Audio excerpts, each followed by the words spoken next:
Hello, good morning. Durga Pal ma'am की class में आप सबका स्वागत है। Good morning, Durga Pal ma'am की क्लास में आप सबका स्वागत है। और आज हम पढ़ रहे हैं क्लास 6 मल्हार चैप्टर 9 मैया मैं नहीं माखन खायो के अभ्यास प्रश्न उत्तर। ये मैं कराने जा रही हूँ आपको इस वीडियो में।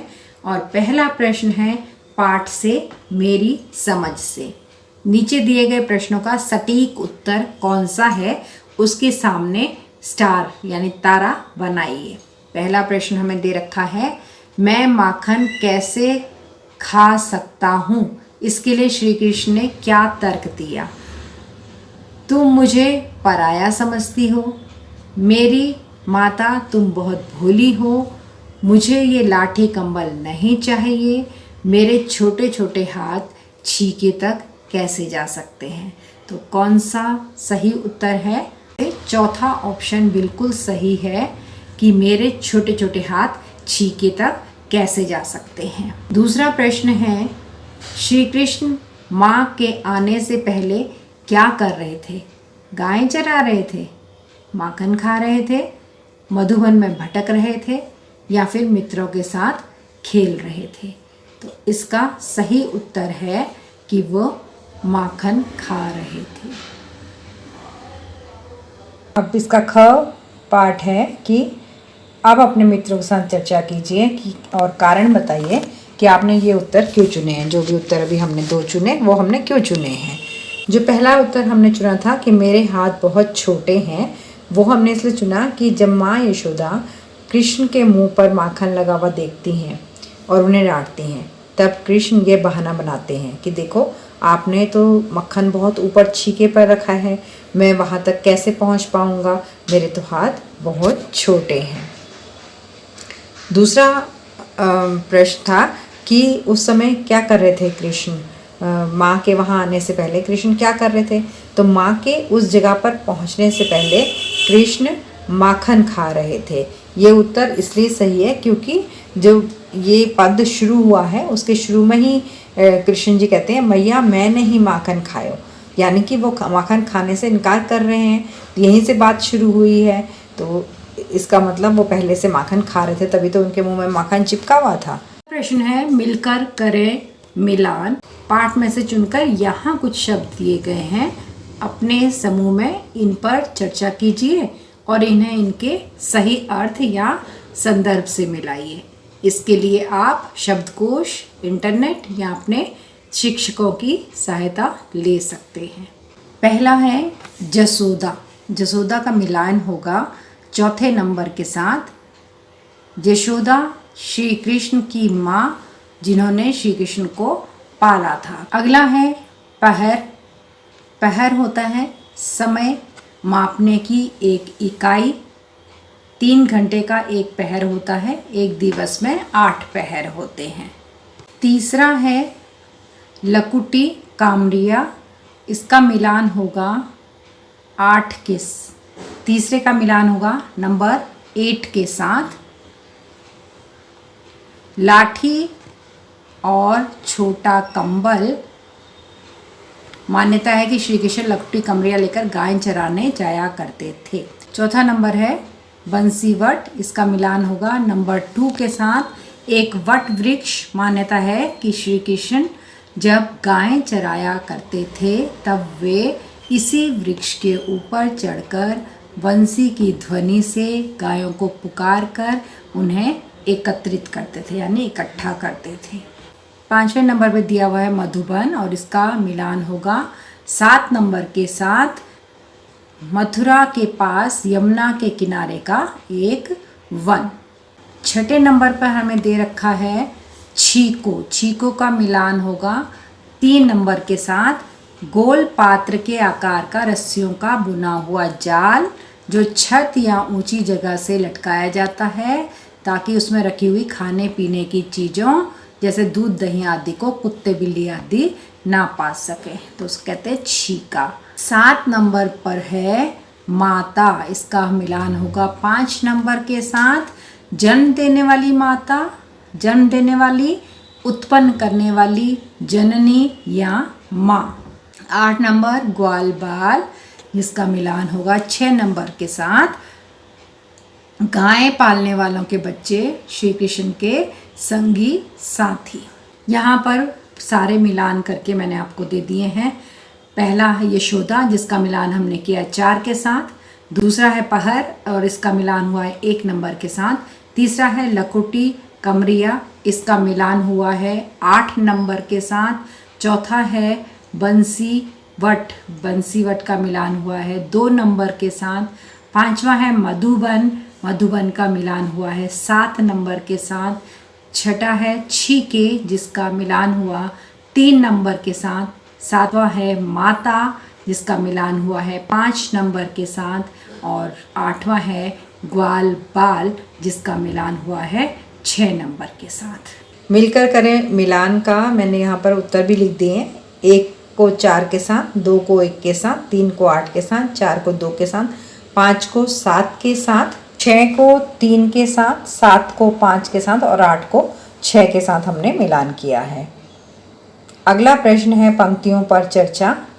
पाठ में से चुनकर कुछ पंक्तियां नीचे दी गई हैं, इन्हें ध्यान से पढ़िए और इन पर विचार कीजिए। आपको इनका क्या अर्थ समझ में आया? अपने विचार अपनी कक्षा में साझा कीजिए और अपनी लेखन पुस्तिका में लिखिए।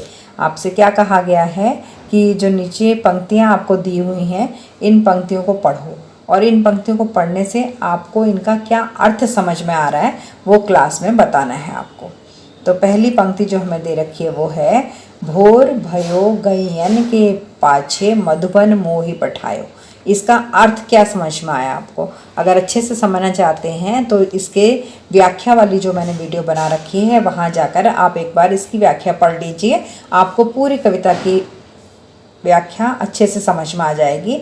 फिर आप क्लास में फर्स्ट क्लास धारा प्रवाह बोलते चले जाएंगे, फ्लुएंटली बोलते चले जाएंगे कि इसका अर्थ ये है। कोई भी पंक्ति आपकी मैम पूछेगी आप तुरंत बता सकते हैं कि इसकी पंक्ति का ये अर्थ है। एक बार आप वो वाली वीडियो जरूर देख लें।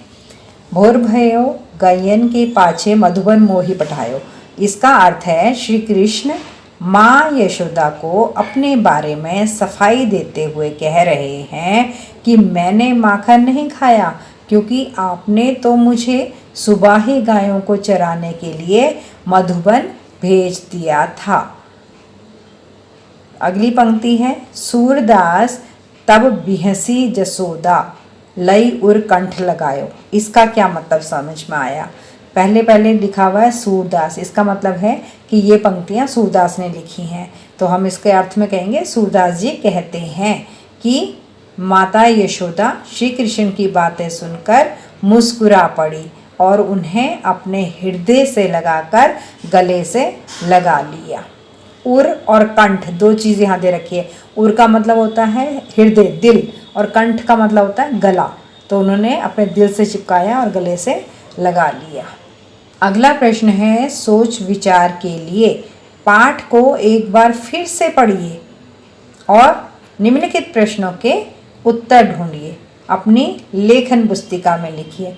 एक बार दोबारा पढ़ना है आपको इस पाठ को और फिर जो नीचे प्रश्न दे रखे हैं उनके उत्तर ढूंढने हैं पाठ में से और उसे अपनी आंसर की कॉपी में लिखना है। पहला प्रश्न दे रखा है, पद में श्री कृष्ण ने अपने बारे में क्या क्या बताया है? श्री कृष्ण माता यशोदा से सफाई देते हुए कहते हैं, मैया मैंने माखन नहीं खाया। भोर होते ही मैं गौओं को चराने के लिए वन में चला जाता हूँ।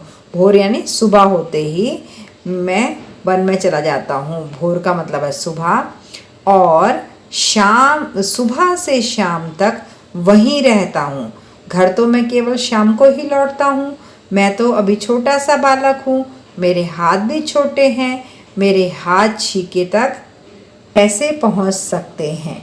ये सब ग्वाल बाल मेरे बैरी हैं, यही मेरे मुंह पर जबरदस्ती माखन लगा देते हैं। मैया आप तो बहुत भोली हैं, इनके कहने में आ जाती हैं। आपके मन में मेरे प्रति कुछ संदेह है, तभी तो आप मुझे पराया समझती हैं। ये लाठी और कंबल आप ही रख लीजिए, ये मुझे बहुत नाच नचाते हैं। तो ये सब कुछ कहा है कृष्ण जी ने इस पद में। अपने बारे में बताया कि मैंने मक्खन नहीं खाया, मैं तो सुबह गाय चराने के लिए चला जाता हूँ और सारा दिन भर वहीं रहता हूँ। शाम को बहुत देर से मैं घर वापस आता हूँ। मैं छोटा सा बच्चा हूँ, मेरे हाथ भी छोटे हैं, ऊपर छीके में मक्खन रखा रहता है, वहाँ तक मेरे हाथ नहीं पहुँच पाते, मैं कैसे मक्खन खा सकता हूँ? आप तो मेरे लिए बेकार में ही शक कर रहे हो। और ये अपना लाठी और कंबल भी रख लो, अब ये मुझसे गाय चराने का काम नहीं होगा क्योंकि इसमें बहुत मेहनत लग रही है। दूसरा प्रश्न है, माता यशोदा ने श्री कृष्ण को हंसते हुए गले से क्यों लगा लिया? माता यशोदा श्री कृष्ण की मासूमियत और भोलेपन से रीझ कर प्रसन्न हो जाती है और स्नेहवश उन्हें अपने गले से लगा लेती है। यानी माता यशोदा अपने बेटे की मासूमियत को देखकर कि कितनी मासूमियत से मुझे बता रहा है कि मैंने मक्खन नहीं खाया, कितना भोला भाला बन रहा है, ये देख करके उनको श्री कृष्ण पर प्रेम आ जाता है और वो प्रेम में उसे अपने गले लगा लेती हैं। अगला प्रश्न है, कविता की रचना। भोर भयो गैयन के पाछे मधुबन मोहि पठायो, चार पहर बंसी वट भटक्यो सांझ परे घर आयो। इन पंक्तियों के अंतिम शब्दों को ध्यान से देखिए। पठायो और आयो दोनों शब्दों की अंतिम ध्वनि एक जैसी है। पठायो के भी लास्ट में यो आया है, आयो के भी लास्ट में यो आया है, तो अंतिम ध्वनि यानी आवाज़ जो निकल रही है वो एक जैसी निकल रही है। अब जिन दो शब्दों की अंतिम ध्वनि एक जैसी होती है उसे तुक कहते हैं, तुकांत शब्द कहते हैं। इस पूरे पद में प्रत्येक पंक्ति के अंतिम शब्द का तुक मिलता है, सारे शब्दों के आखिरी आवाज़ जो है वो एक जैसी है। अनेक कवि अपनी रचना को प्रभावशाली बनाने के लिए तुक का उपयोग करते हैं और बहुत सारे कवि ऐसे करते हैं। आपने कविताएं बहुत सारी देखी होंगी जिन कविता की हर लाइन का आखिरी शब्द एक जैसा ही होता है, सबका मिलता जुलता होता है।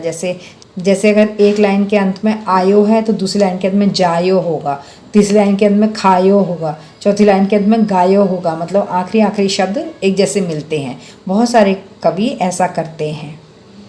तो अब प्रश्न है कि इस पाठ को एक बार फिर से पढ़िए और अपने अपने समूह में मिलकर इस पाठ की विशेषताओं की सूची बनाइए। जैसे इस पद की अंतिम पंक्ति में कवि ने अपना नाम भी दिया है।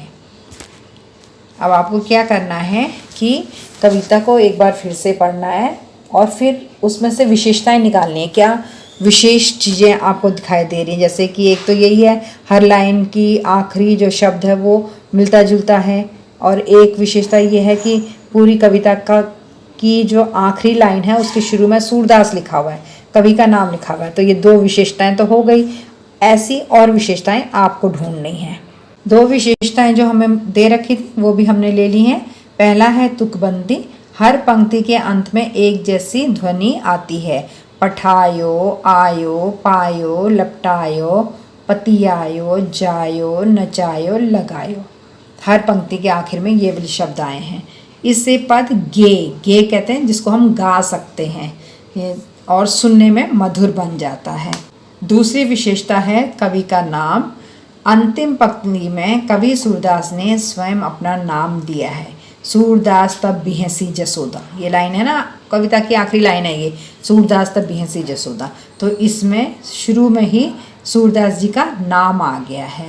ये शैली ब्रज भाषा के कई कवियों में मिलती है, यानी कि ब्रज भाषा में लिखने वाले कई कवि ऐसा करते हैं कि कविता के आखिरी लाइन का पहला शब्द अपना नाम लिख देते हैं।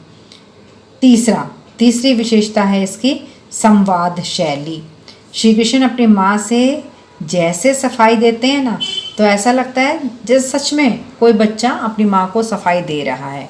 इससे भावनाएं स्वाभाविक और जीवंत बनती हैं। ऐसा लगता है कि सच में ये हमारे सामने हो रहा है। जो उन्होंने संवाद किया कि पहले माँ ने पूछा फिर बच्चे ने जवाब दिया, तो ये संवाद कहते हैं डायलॉग्स को। तो जो डायलॉग दिखाए हैं इस कविता के अंदर वो सच में जीवित लगते हैं। चौथी विशेषता है इस कविता की बाल सुलभ मासूमियत। श्री कृष्ण अपने छोटे छोटे हाथों, ग्वाल बालों के मजाक और अपने निष्कपट स्वभाव का उल्लेख करते हैं। ये उनकी बाल लीला और भोलेपन को दर्शाता है। यानी कविता के अंदर श्री कृष्ण की बाल सुलभ मतलब बच्चे के अंदर जो बातें होती हैं ना, उसी तरह से श्री कृष्ण ने यहाँ पर बातें कही हैं। एक बहुत समझदार इंसान की तरह नहीं, उनकी उम्र का छोटा सा बच्चा जिस तरह से बोलता है ऐसे ही उन्होंने बोला है कि देखो मेरे तो हाथ छोटे छोटे हैं, मैं कैसे मक्खन निकाल सकता हूँ। ये सब जो मेरे दोस्त हैं ना, ये सब मेरे से दुश्मनी कर रहे हैं और झूठ बोलकर मेरा नाम फंसा रहे हैं। तो एक आम बच्चा ऐसे ही बोलता है। आप लोग भी अपने बचपन में ऐसे ही तर्क देते होंगे अपनी मम्मी को, तो ये स्वाभाविक लग रहा है। अगला विशेषता है सजीव चित्रण। भोर, गयन के पाछे, मधुबन, लकुटी, कमरिया, इन शब्दों से ये शब्द जब हम पढ़ते हैं तो हमारी आंखों के सामने दृश्य आने लगता है कि भोर, हाँ सुबह हो गई है। गयन के पाछे, यहाँ गाय के पीछे श्री कृष्ण जी जा रहे हैं उनको चराने के लिए। उनके हाथ में एक लकड़ी है, लाठी है और उन्होंने एक कंबल टांग रखा है कंधे पर। तो इस तरह के जो शब्द हैं इनसे सजीव चित्रण होता है। छठी विशेषता है इस कविता की भाषा की विशेषता। ब्रज भाषा के शब्द, लोक जीवन की झलक और लयात्मकता। ब्रज भाषा के शब्दों का प्रयोग किया है इन्होंने, क्योंकि सूरदास जी की जो भाषा है वो ब्रज भाषा ही है, तो ब्रज भाषा के शब्दों का प्रयोग इसमें किया है। और लोक जीवन की झलक, जैसे उस समय के लोग जैसा जीवन बिता रहे थे वैसा ही उन्होंने अपनी कविता में दिखाया। उस समय गायें पाली जाती थी, गाय को चराने के लिए छोटे बच्चे जंगलों में जाते थे, तो वही चीज़ उन्होंने दिखाई है। तो ये इस कविता की विशेषता है। इस प्रश्न का ख भाग है कि अपने समूह की सूची को कक्षा में सबके साथ साझा कीजिए। तो इससे पहले वाले प्रश्न में जो हमने सूची बनाई है कविता की क्या क्या विशेषताएं हैं, वो आप अपनी कक्षा में पढ़कर सुना दीजिए। अगला प्रश्न है अनुमान या कल्पना से। अपने समूह में मिलकर चर्चा कीजिए। श्री कृष्ण अपनी माँ यशोदा को तर्क क्यों दे रहे थे भाई? अब ये चर्चा करनी है आपने, क्यों तर्क दे रहे थे, क्या कारण था? वो कह रहे थे कि मैं छोटा हूँ, मैं देर से आता हूँ, ऐसी बातें उन्होंने क्यों कही? देखिए, श्री कृष्ण अपनी माँ यशोदा को तर्क इसलिए दे रहे होंगे क्योंकि वे ये साबित करना चाहते थे कि उन्होंने माखन नहीं खाया। वे अपनी मासूमियत और छोटेपन का उल्लेख करके माँ को विश्वास दिलाना चाहते हैं कि भैया मैं तो बिल्कुल निर्दोष हूँ, मैंने कोई मक्खन को हाथ नहीं लगाया है। साथ ही ग्वाल बालों की शर्तें बताकर वे अपने ऊपर लगे हुए आरोप से भी बचना चाहते थे। वो क्यों तर्क दे रहे थे? वो इसलिए तर्क दे रहे थे कि माता यशोदा ये मान लें कि हाँ कृष्ण जी ने ये मक्खन नहीं खाया है। और दूसरा, वो अपने दोस्तों की शरारत का भी उल्लेख करते हैं कि उन्होंने मेरे मुंह में ज़बरदस्ती लगा दिया है। तो इससे वो सोचते हैं कि जो आरोप उनके पर इल्ज़ाम लग रहा है मक्खन चोरी करने का, वो उनके दोस्तों पर चला जाएगा।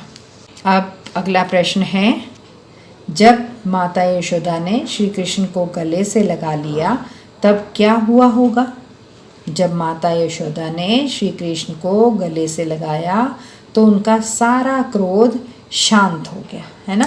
माँ ने जब बेटे को अपने गले से लगाया तो माँ का सारा गुस्सा शांत हो गया और उनके मन में कृष्ण के प्रति स्नेह और प्रेम उमड़ आया, मतलब ममता और प्यार उनके मन में आ गया कृष्ण जी के लिए, इसलिए उन्होंने गले से लगाया, उनका गुस्सा सब समाप्त हो गया। ये तो थी माता यशोदा की बात। अब श्री कृष्ण को कैसा लगा? श्री कृष्ण को भी माता का प्यार मिल गया तो खुश हो गए और उन्हें संतोष भी हो गया कि चलो मेरे ऊपर से इल्ज़ाम हट गया, माँ ने मान लिया कि मैंने मक्खन नहीं खाया है। तो इस प्रकार माता और बेटे के बीच प्रेम और विश्वास और भी गहरा हो गया। अगला प्रश्न है शब्दों के रूप। नीचे शब्दों से जुड़ी कुछ गतिविधियाँ दी गई हैं, इन्हें करने के लिए आप शब्दकोश, अपने शिक्षकों और साथियों की सहायता भी ले सकते हैं। यहाँ पर पहला प्रश्न है, भोर भयो गयन के पाछे। इस पंक्ति में पाछे शब्द आया है और इसके लिए पीछे शब्द का उपयोग भी किया जाता है। पाछे का अर्थ है पीछे, है ना। भोर भयो गैयन के पाछे, मतलब कि सुबह होते ही गायों के पीछे। इस पद में ऐसे कुछ और शब्द भी आए हैं जिन्हें आप कुछ अलग रूप में लिखते और बोलते होंगे। नीचे ऐसे ही कुछ अन्य शब्द दिए गए हैं, इन्हें आप जिस रूप में बोलते हैं लिखते हैं उस प्रकार से लिखिए। एक तो हमें करके दे रखा है परे, परे का इन्होंने दे रखा है पर होने पर। अगला है छोटो, छोटो को हम कैसे लिखते हैं, हम लिखते हैं छोटा। इसके बाद अगला शब्द है विधि, विधि को हम लिखते हैं प्रकार। भोरी, भोरी को हम लिखते हैं प्रातःकाल। कछु, कछु को हम लिखते हैं कुछ। लई, लई को हम लिखते हैं लेना। नहीं को हम इस तरह से लिखते हैं, बड़ी ई की मात्रा लगाते हैं, इन्होंने छोटी ई की लगा रखी है। जो पाठ का शीर्षक है मैया मैं नहीं माखन खायो, उसमें भी नहीं इन्होंने ऐसे लिखा हुआ है, जबकि हम नहीं कैसे लिखते हैं, ऐसे लिखते हैं। पद में से कुछ शब्द चुनकर नीचे स्तंभ 1 में दिए गए हैं और स्तंभ 2 में उनके अर्थ दिए गए हैं। शब्दों का उनके सही अर्थों से मिलान कीजिए। उपजी, उपजी का मिलान होगा 2 के साथ, उपजना या उत्पन्न होना। 2 है जानी, जानी का मिलान होगा 3 के साथ, जानबूझकर जानकर। 3 पर है जायो, 3 का मिलान है 8 के साथ, जन्मा। 4 नंबर का मिलान है 7 के साथ, जीव यानी मन, जी। 5 नंबर पर है पठायो और इसका मिलान होगा 11 नंबर के साथ, भेज दिया। 6 नंबर पे है पतियायो का मिलान होगा 4 नंबर से, विश्वास किया सच माना। 7 नंबर बहियन का मिलान होगा बाह, हाथ या फिर भुजा, 5 नंबर के साथ। 8 नंबर पर है विधि, इसका मिलान होगा प्रकार, भांति या रीति। बिहसी, बिहसी का मिलान होगा 1 नंबर के साथ, बिहसी मतलब हंसना मुस्कुराना। 10 नंबर पे है भटकियो, भटकियों का मिलान 10 ही नंबर से होगा, इधर उधर घूमना या भटकना। और 11 नंबर पे है लपटायो, जिसका मिलान होगा 9 नंबर के साथ, मलना, लगाना, पोतना। एक बार आप सब देख लेते हैं एक साथ। तो स्तंभ 1 को 2 से तो हमने मिला दिया, मैंने आपको वहाँ पर दिखा भी दिया मिला करके, और यहाँ पर मैंने उत्तर लिख दिया ताकि आपको कोई असुविधा ना हो, पता चल जाए किसको किससे मिलाया है। 1 को 2 से, 2 को 3 से, 3 को 8 से, 4 को 7 से, 5 को 11 से, 6 को 4 से, 7 को 5 से, 8 को 6 से, 9 को 1 से, 10 को 10 से और 11 को 9 से हमने मिलाया। अगला प्रश्न है वर्ण परिवर्तन। वर्ण कहते हैं भाषा की सबसे छोटी ध्वनि को वर्ण कहते हैं, यानी कि जैसे यहाँ पे लिखा हुआ है भोरी, तो इसमें वर्ण क्या होगा, ये र, ये वर्ण होगा। भ, ये भी वर्ण होगा। ठीक है, तो ये वर्ण है, इन्होंने हमें दिया है वर्ण परिवर्तन। हमें वर्ण परिवर्तन मतलब बदलना। तू माता मन की अति भोरी, हे भोरी का अर्थ है भोली भाली। यहाँ ल और र वर्ण परस्पर बदल गए हैं, समझ में आ रहा है आपको। यहाँ पर देखिए भो री लिखा हुआ है और इसका अर्थ होता है भो ली, तो इसका मतलब ल को र लिखा है इन्होंने, जबकि होना चाहिए ल। आपने ध्यान दिया होगा कि इस पद में कुछ और शब्दों में भी ल या अणा और र में वर्ण परिवर्तन हुआ है। ऐसे शब्द चुनकर अपनी लेखन पुस्तिका में लिखिए। जैसे पड़े के स्थान पर परे का प्रयोग हुआ है। तो वर्ण परिवर्तन यहाँ हुआ। एक तो छोटो, छोटो लिखा हुआ है, छोटा होता है। परे का पड़े, लपटायो, लपटाना मुख।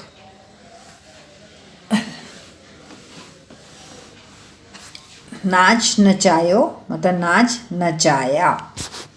अगला प्रश्न दिया हुआ है कि नीचे स्तंभ 1 में कुछ पंक्तियां दी गई हैं और स्तंभ 2 में उनके भावार्थ दिए गए, यानी उनका अर्थ दिया गया है।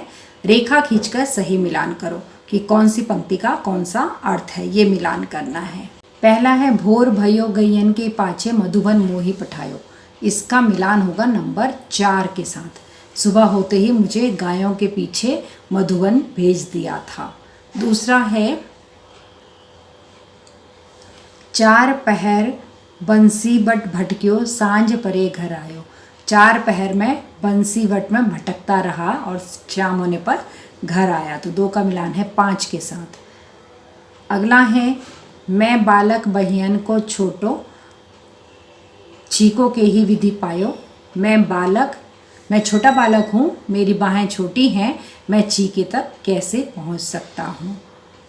अगला नंबर है 4 ग्वाल बाल सब बैर परे हैं बरबस मुख लपटायो, ये सारे ग्वाल बाल जो है ना मेरे सखा मित्र मेरे दुश्मन बन गए हैं और इन्होंने ज़बरदस्ती मेरे मुंह पर मक्खन लगा दिया है। 6 नंबर के साथ इसका मिलान किया है हमने। अब है पांचवा है तू माता मन की अति भोरी इनके कहे पति आयो, माँ तू मन की बड़ी ही भोली हो इनकी बातों में आ गई हो। इसके बाद है नंबर 6 पर 6 नंबर का मेल खाए 2 नंबर के साथ, तेरे हृदय में अवश्य कोई भेद है जो मुझे पराया समझ रही है। ये पंक्ति से पंक्ति मिलाना हमने कर लिया और मैंने यहाँ पर आपके लिए उत्तर लिख भी दिया है कि आपको कोई भी कन्फ्यूज़न ना हो। 1 को हमने मिलाया था 4 से, 2 को 5 से, 3 को 1 से, 4 को 6 से, 5 को 3 से और 6 को 2 से। आप चाहें तो अपनी किताब में ये निशान लगा सकते हैं। अगला प्रश्न है पाठ से आगे आपकी बात, मैया मैं नहीं माखन खायो, यहाँ श्री कृष्ण अपनी माँ के सामने सिद्ध करने का प्रयास कर रहे हैं कि उन्होंने माखन नहीं खाया है। कभी कभी हमें दूसरों के सामने सिद्ध करना पड़ जाता है कि ये कार्य हमने नहीं किया। क्या आपके साथ भी कभी ऐसा हुआ है? कब, किसके सामने? आपने अपनी बात सिद्ध करने के लिए कौन से तर्क दिए, उस घटना के बारे में बताइए। कभी ऐसा होता है ना, घर में भी कोई चीज़ पड़ी है और किसी ने खा ली वो चीज़ और नाम आ जाता है हमारे ऊपर कि तुमने ये चीज़ खाई है, तो हमें साबित करना पड़ता है मम्मी के सामने कि नहीं मैंने तो नहीं खाई, मैं तो उस समय काम कर रही थी, या मैं उस समय ट्यूशन गई थी, या मैं उस समय स्कूल गई थी, उस समय दादी भी घर पर थी, दादी ने मुझे देखा था। तो इस तरह से हमें प्रूव करनी पड़ती है अपनी बात। यही पूछा गया आपसे कि ऐसा कभी आपके साथ हुआ है कि आपको भी कभी अपनी बात प्रूव करनी पड़ी हो? कब हुआ है, किसके सामने हुआ है और आपने अपनी बात कैसे सिद्ध की है, वो घटना बतानी है। कभी कभी हमें भी दूसरों के सामने ये साबित करना पड़ता है कि हमने कोई गलती नहीं की है। मेरे साथ भी ऐसा हुआ था जब स्कूल में मेरी किताबें किसी ने इधर उधर रख दी थी और शिक्षक ने मुझे ही दोषी मान लिया था। मैंने अपने शिक्षक को बताया कि मैंने तो किताबें सही जगह पर रखी थी और ये घटना उसी समय हुई जब मैं स्कूल लाइब्रेरी में थी। मैंने ये भी तर्क दिया कि अन्य छात्र वहाँ थे और उन्होंने देखा कि मैंने कुछ गलत नहीं किया। धीरे धीरे शिक्षक को विश्वास हो गया और उन्होंने मुझे दोष मुक्त कर दिया। अगला प्रश्न है घर की वस्तुएं। यहाँ से लेकर अंत तक वर्ग पहेली तक के सारे प्रश्नों के उत्तर अगली वीडियो में मिलेंगे, जिसका लिंक है डिस्क्रिप्शन में। Thanks for attending Durga Pal ma'am's class. Please like, share, subscribe and don't forget to leave a lovely comment. Thank you.